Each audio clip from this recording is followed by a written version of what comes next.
Hi everyone. இன்னைக்கு கிளாஸ்ல half sleeveல இப்ப and எப்பவுமே ட்ரெண்டிங்கா இருக்கிற ஒரு சூப்பரான ஸ்லீவ் டிசைன் தான் பார்க்க போறோம். ஆமாங்க, feather stitch work. சோ அது எப்படி போகுதுன்னு பார்க்கலாம். அதுக்கு வந்துட்டு நான் கஸ்டமரோட ஸ்லீவ் போர்ஷனை வச்சு நான் மார்க் பண்ணிட்டேன். சோ இதுல வந்துட்டு எப்படி போகுதுன்னு பார்க்கலாம். So first zariல வந்து outline கொடுக்க போறேன். ஒரு 3 லைன் வந்து எப்பவுமே outline கொடுத்துக்கோங்க. 2 லைன்ல இருந்து மேக்ஸिमम 4 லைன் வரைக்கும் கூட நீங்க கொடுத்துக்கலாம். ஆனா எப்பவுமே வந்துட்டு 3 லைன் கொடுப்பேன். நார்மலா ஹேங்கிங் வைக்கிற மாதிரியா இருந்தா 4 லைன் கொடுப்பேன். சோ இது வந்துட்டு tulip needle number 13. சோ இங்க இருந்து நான் ஸ்டிட்ச் போட ஸ்டார்ட் பண்றேன். எப்பவுமே வந்து நீங்க ஸ்டிட்ச் பண்ணக்குள்ள பேக்ல வந்து ஒரு லாக் ஸ்டிட்ச் போட்டுட்டு அதுக்கு அப்புறமா ஸ்டார்ட் பண்ணுங்க. எதுக்காக அந்த லாக் ஸ்டிட்ச் போறோம்னா நீங்க அப்படியே டைரக்ட்டா நாட் பண்ணிட்டு அப்படியே ஸ்டிட்ச் பண்ணக்குள்ள மேபி அந்த த்ரெட் வந்துட்டு கிளாத்துக்கு மேல வெளியில வரதுக்கு வாய்ப்பு இருக்கு. சோ அதை அவாய்ட் பண்றதுக்காக ஒரு நாட் போட்டுட்டு அதுக்கு அப்புறமா ஸ்டார்ட் பண்ணுங்க. நார்மலா செயின் ஸ்டிட்ச் தான் போடுறேன்.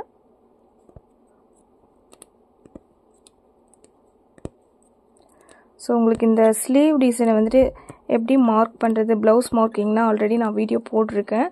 அதோடைய லிங்க் வந்து டிஸ்கிரிப்ஷனில் கொடுத்துருக்கேன். வேணுன்றவங்க செக் பண்ணி பாருங்கள். ஸோ இதே மாதிரி ஒரு 3 to 4 லைன் நான் கொடுத்துக்கிறேன். நார்மலாக மினிமம் 2 லைன் அண்ட் 3 லைன் கொடுத்துக்கோங்க. 4 லைன் வந்து நான் கொடுக்க போகிறேன். அதுவும் ஹேங்கிங் கொடுக்கறதுனால 4 லைன் கொடுத்தா அது இன்னும் நல்லா இருக்கும்ன்றதுக்காக. ஸோ இதே மாதிரி இந்த லைனை வந்து நான் ஃபில் பண்ணிவிட்டு உங்களுக்கு காமிக்கிறேன்.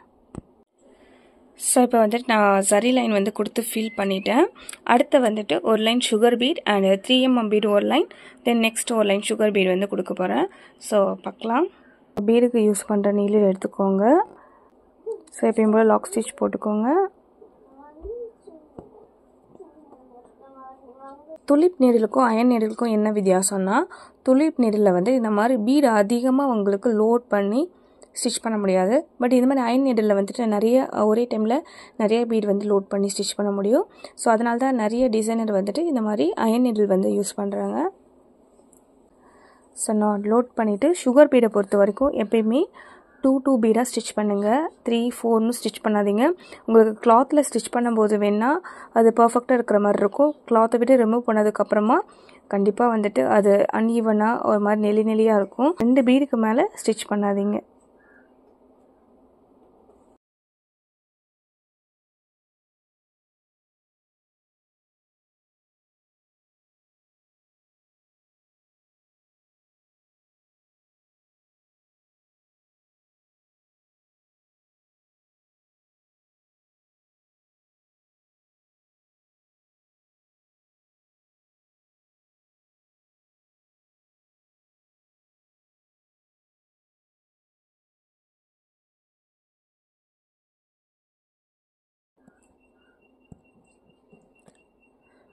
ஸோ இதே மாதிரி ஃபுல்லாக ஸ்டிச் பண்ணிவிட்டு காமிக்கிறேன். அடுத்த லைன் பார்த்தீங்கன்னா 3mm பீட் கொடுக்க போகிறேன்.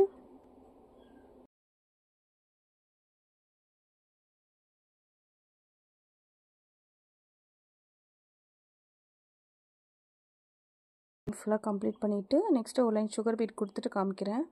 ஸோ சுகர் பீட் தவிர்த்து மற்ற எந்த பீட் கொடுத்தாலும் நீங்கள் சிங்கிளாக தான் ஸ்டிச் பண்ணணும், சரிங்களா? இதே கட் பீடில் வந்துட்டு ரொம்ப ஸ்மால் சைஸ் இருக்கிறதா மட்டும் டபுள் ஸ்டிச் பண்ணிக்கோங்க. மற்றபடி சுகர் பீட் அண்ட் கட் பீடில் ரொம்ப ஸ்மால்ஸ் தவிர்த்து எல்லாமே நீங்கள் சிங்கிளாக தான் ஸ்டிச் பண்ணணும், சரிங்களா? ஷேப்க்கு எப்படி கட் பண்ணுறதுன்னு ஆல்ரெடி நான் வீடியோ போட்டிருக்கேன். அதோடைய லிங்க் டிஸ்கிரிப்ஷனில் கொடுத்துருக்கேன், செக் பண்ணி பாருங்கள். நெக்ஸ்ட்டு இந்த மாதிரி நீங்கள் ஷேப் போட்டு வரைகிறதா இருந்தால் ஃபஸ்ட்டு அந்த ஸ்லீவை வந்துட்டு பாதியாக ஸ்ப்ளிட் பண்ணிக்கோங்க. பாதியாக ஸ்ப்ளிட் பண்ணி மார்க் பண்ணிக்கோங்க. பாதியாக ஸ்ப்ளிட் பண்ணி சென்டரில் மார்க் பண்ணிக்கோங்க. மார்க் பண்ணிவிட்டு டைலர் சாக்கால் இந்த இடத்துல லைட்டாக ஒரு கோடு போட்டுக்கோங்க. ஆரி மார்க்கரால் கோடு போட்டுறாதீங்க, டைலர் மார்க்கரால் கோடு போடுங்க. அப்போ தான் ஈஸியாக அதை வந்துட்டு அழிக்க முடியும். ஸோ இப்போ இந்த நம்ம ஷேப் வரைஞ்சி வச்சுருக்கோம்ல, அதை இப்போ இந்த சென்டர் இந்த லைன் இருக்குது பார்த்தீங்களா, இந்த லைனும் இந்த சென்டர் லைனும் மேட்சாக வர மாதிரி வச்சுட்டு இந்த இடத்துல சுகர் பீடு ஸ்டிச் பண்ணுற மாதிரி ஒரு லைன் சுகர் பீட் ஸ்டிச் பண்ணுற மாதிரி விட்டுட்டு கொஞ்சம் லைட்டாக அப்படி மேலே தூக்கி வச்சு மார்க் பண்ணுங்க. இப்படி பிடிச்சிக்கோங்க. பிடிச்சிட்டு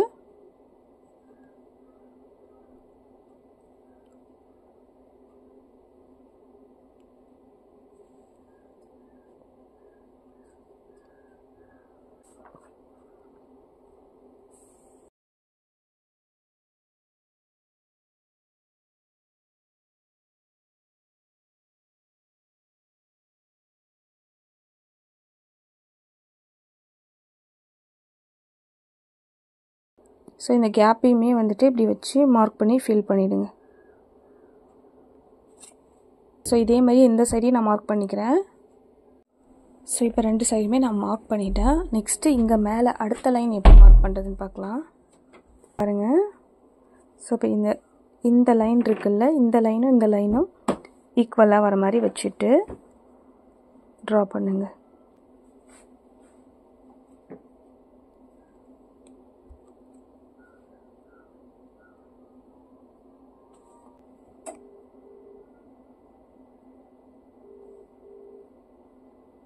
ஸோ இதே மாதிரி நான் ஃபுல்லாக கம்ப்ளீட் பண்ணிவிட்டு காமிக்கிறேன்.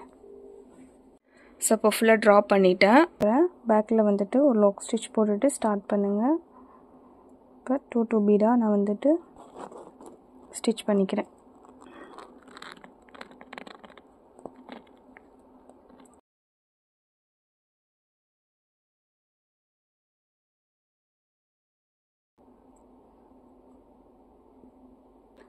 ஸோ இப்போ இங்கே வந்ததும் குட்டியாக ஒரு லாக் ஸ்டிச் போட்டுட்டு அப்படியே டர்ன் பண்ணிக்கோங்க.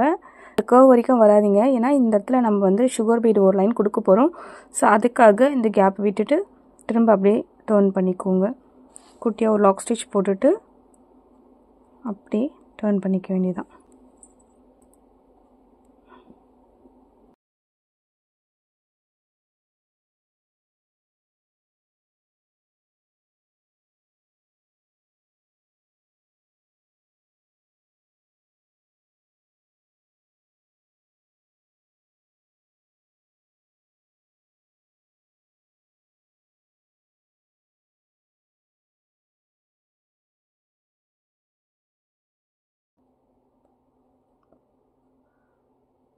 ஸோ இங்கே வந்தது குட்டியாக ஒரு லாக் போட்டுட்டு டர்ன் பண்ணிக்கோங்க.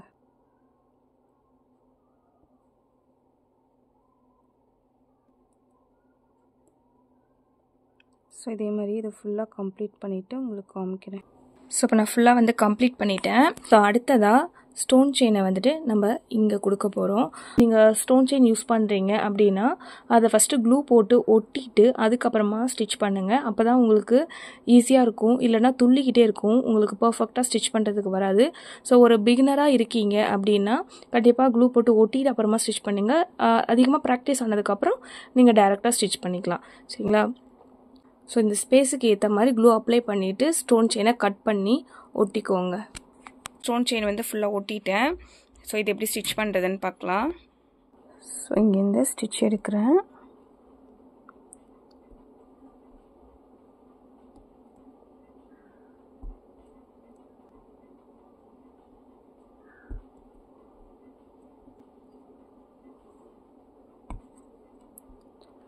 ஃபஸ்ட்டு ஸ்டோன் ஸ்டிச் பண்ணுறது மட்டும் கொஞ்சம் நல்லா பண்ணிக்கோங்க. இப்போ இந்த 2 ஸ்டோனையும் சேர்த்த மாதிரி ஸ்டிச் கொடுக்குறேன். இப்போ இந்த சைடு ஒரு ஸ்டிச், அப்படியே இந்த 2 ஸ்டோனையும் சேர்த்த மாதிரி ஒரு ஸ்டிச், இப்போ இந்த சைடு, இப்போ இதே மாதிரி மாற்றி மாற்றி ஸ்டிச் கொடுக்க வேண்டியதான்.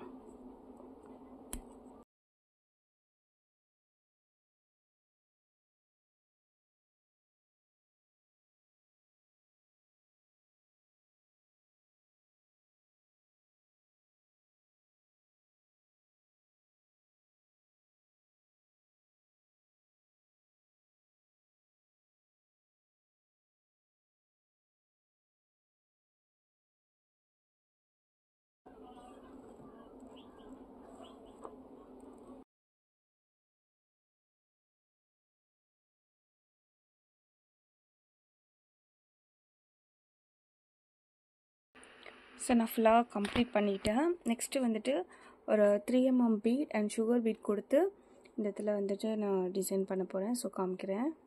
ஒரு 3mm பீட் ஒரு சுகர் பீட் கொடுத்துட்டு நான் ஸ்டிச் பண்ணுறேன். ஒரு லாக் ஸ்டிச் கொடுத்துட்டு திரும்ப இந்த சைடு, இங்கே பாருங்கள், இந்த சைடு அதே மாதிரி ஸ்டிச், ஒரு லாக் ஸ்டிச், திரும்ப இந்த சைடு.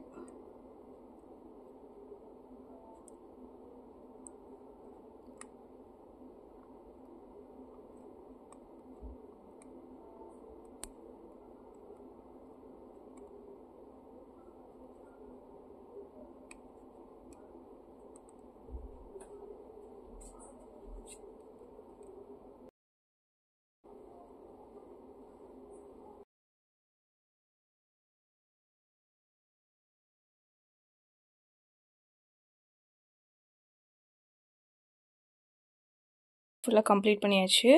அடுத்தது வந்து குந்தன் ஸ்டோன் எப்படி பேஸ்ட் பண்ணுறதுன்னு பார்க்கலாம். இப்போ ஸ்டோன் பேஸ்ட் பண்ணுறது பார்த்திங்கன்னா இந்த கேர்வ் இருக்குது பார்த்தீங்களா, இந்த கேர்வுக்கு நேராக தான் நம்ம வந்துட்டு பேஸ்ட் பண்ணுவோம் சென்டரில். ஓகேங்களா, இந்த கேர்வும் இந்த கேர்வுக்கும் ஸ்ட்ரைட்டாக இந்த சென்டரில் வந்து நம்ம பேஸ்ட் பண்ணணும். ஸ்டோன் ஒட்டுறது வந்துட்டு இந்த மாதிரி இப்படி ஒட்டிடக்கூடாது. ஓகேங்களா, ஆப்போசிட்டில் தான் ஒட்டணும். இந்த டைரெக்ஷனில் தான் நம்ம வந்து ஸ்டோன் ஒட்டணும். ஓகேங்களா, ஸோ இதே மாதிரி ஃபுல்லாக ஒட்டிட்டு காமிக்கிறேன்.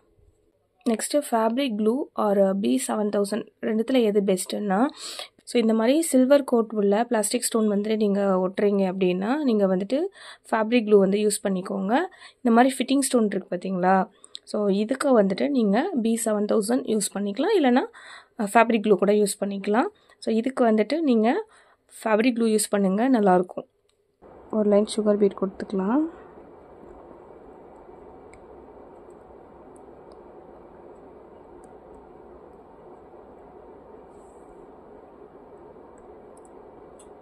இந்த மாதிரி திலகம் ஷேப்புக்கு வந்து ஷார்ப் வர்றதுக்கு ஸோ இந்த 2 பீட் இருக்குது பார்த்தீங்களா, இந்த 2 பீடோட சென்டரில் வந்துட்டு ஸ்டிச் எடுக்கணும்.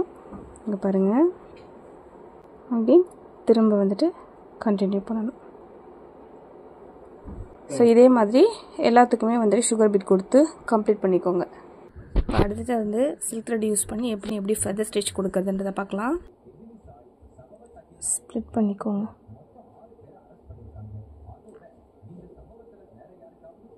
ஸ்ப்ளிட் பண்ணிவிட்டு ஸோ இந்த இடத்துல ஒரு கலர் கொடுக்க போகிறேன், இந்த இடத்துல ஒரு கலர் கொடுக்க போகிறேன். ஸோ பாருங்கள், நான் வந்துட்டு ஸ்டிச்சு ஸ்டார்ட் பண்ணக்குள்ளே சென்டர்லேருந்து ஸ்டார்ட் பண்ணுங்கள், அப்போ தான் பர்ஃபெக்டாக இருக்கும்.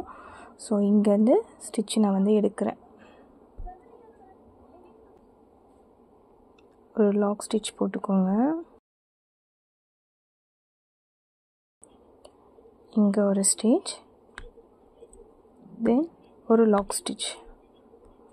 அப்படி இந்த சைடு ஏற்கனவே எங்கே போட்டிங்களோ அதுக்கு பக்கத்தில் ஒரு ஸ்டிச், ஒரு லாக் ஸ்டிச்.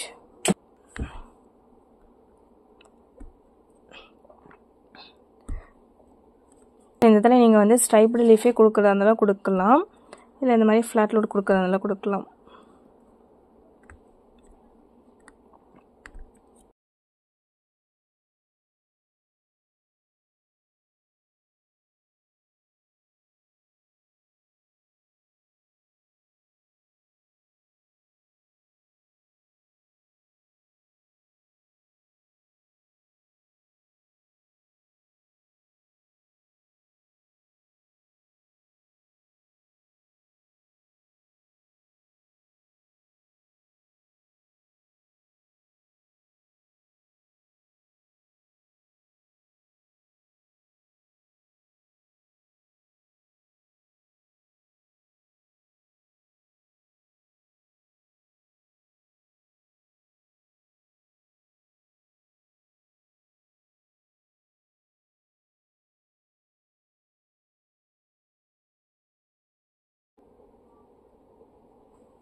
ஸோ இப்போ நான் ஒரு சைடு வந்து எண்ட் பண்ணிட்டேன், அதே மாதிரி இந்த சைடும் வந்துட்டு கம்ப்ளீட் பண்ணிக்கோங்க.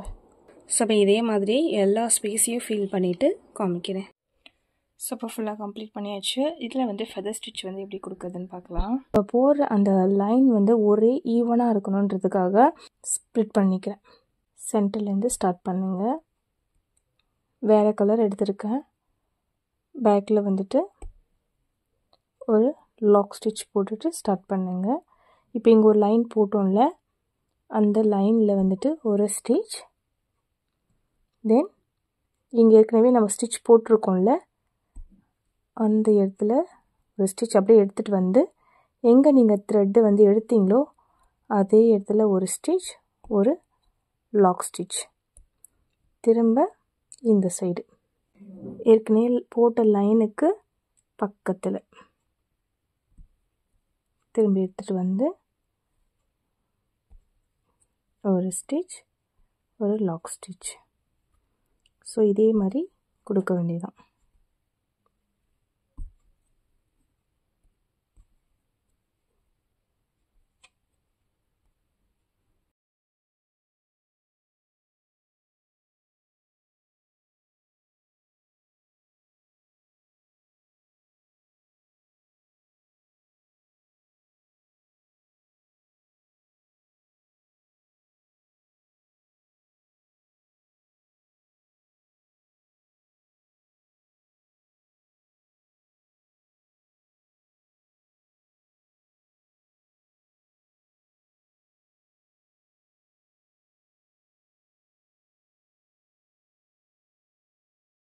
ஸோ அப்படியே ஒரு செயின் ஸ்டிச் மாதிரி போட்டுட்டு போயிட்டு இந்த கேப்லேயுமே வந்துட்டு ஃபில் பண்ணிடுங்க.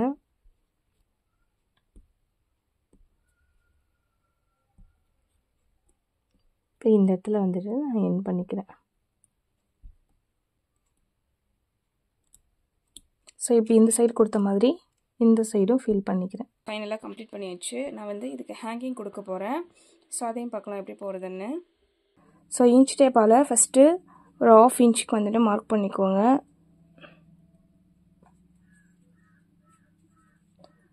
இந்த மாதிரி ஃபுல்லாக மார்க் பண்ணிக்கோங்க. ஸோ இப்போ ஹேங்கிங் ஸ்டிச் பண்ணுறதுக்கு நீடில் நம்பர் 10 எடுத்திருக்கேன். நீங்கள் 12 கூட எடுத்துக்கலாம். பார்டர் லைன் கொடுத்துருக்கோம்ல, இந்த சுகர் பீடை ஒட்டி தான் நம்ம வந்துட்டு த்ரெட்டை எடுக்கணும். எதுக்காகன்னா டைலர்ஸ்க்கு வந்துட்டு ஸ்டிச் பண்ணுறதுக்கு ரொம்பவே யூஸ்ஃபுல்லாக இருக்கும். ஸ்டிச் பண்ணாக்குள்ளே பீட்ஸ் வந்துட்டு அடிப்படாமல் இருக்கிறதுக்காகவும் தான். ஸோ நான் வந்துட்டு ஒரு 5 பீட் வந்துட்டு லோட் பண்ணுறேன். நெக்ஸ்ட்டு ஒரு கிறிஸ்டல் பீடுமே லோட் பண்ணுறேன். அதுக்கப்புறமா ஒரு சுகர் பீடுமே வந்துட்டு நான் லோட் பண்ணிக்கிறேன். ஸோ இந்த நம்ம லாஸ்ட்டாக போட்ட சுகர் பீடு இப்படி தள்ளிட்டு மற்ற பீடில் வந்துட்டு நீடில் எப்படி இன்சர்ட் பண்ணுங்கள். இன்சர்ட் பண்ணிவிட்டு எங்கே நீங்கள் எடுத்தீங்களோ இங்கே பாருங்கள், த்ரெட் ஆல்ரெடி எங்கே எடுத்தோமோ அதே இடத்துல இன்சர்ட் பண்ணுங்கள். இன்சர்ட் பண்ணிவிட்டு பிடிச்சிக்கோங்க. ஓகேங்களா? இப்போ இதோட விடாமல் திரும்ப ஒரு தடவை நீடில் வந்துட்டு மேலே எடுத்துகிட்டு வந்து கீழே இறக்குங்க. இந்த மாதிரி பண்ணும்போது உங்களுக்கு ஹேங்கிங் வந்து இன்னுமே வந்துட்டு லாக்காக இருக்க சேஃபாக இருக்கும், உங்களுக்கு லூஸ் ஆகாமல் இருக்கும். அதுக்காக தான் இந்த மாதிரி பண்ண சொல்கிறேன். நான் நெக்ஸ்ட்டு இன்னொரு டைம் போட்டு காட்டுறேன் பாருங்கள். ஸோ நீடில் வந்துட்டு எடுக்கிறேன், லோட் பண்ணிக்கோங்க, பீடை லோட் பண்ணிக்கோங்க. இந்த சுகர் பீடை அப்படி தள்ளிட்டு மற்ற பீடில் வந்துட்டு நீடில் இன்சர்ட் பண்ணுங்கள். செட் பண்ணிவிட்டு எடுத்த இடத்துல நீடில் இறக்குங்க. கரெக்டாக எல்லா பீட்லேயுமே அந்த நீடில் வந்துட்டு இன்சர்ட் ஆகிருக்கான்னு செக் பண்ணிக்கோங்க. இப்போ திரும்ப வந்துட்டு இன்னொரு டைம் மேலே நீடில் எடுத்துகிட்டு வந்து கீழே இறக்குங்க.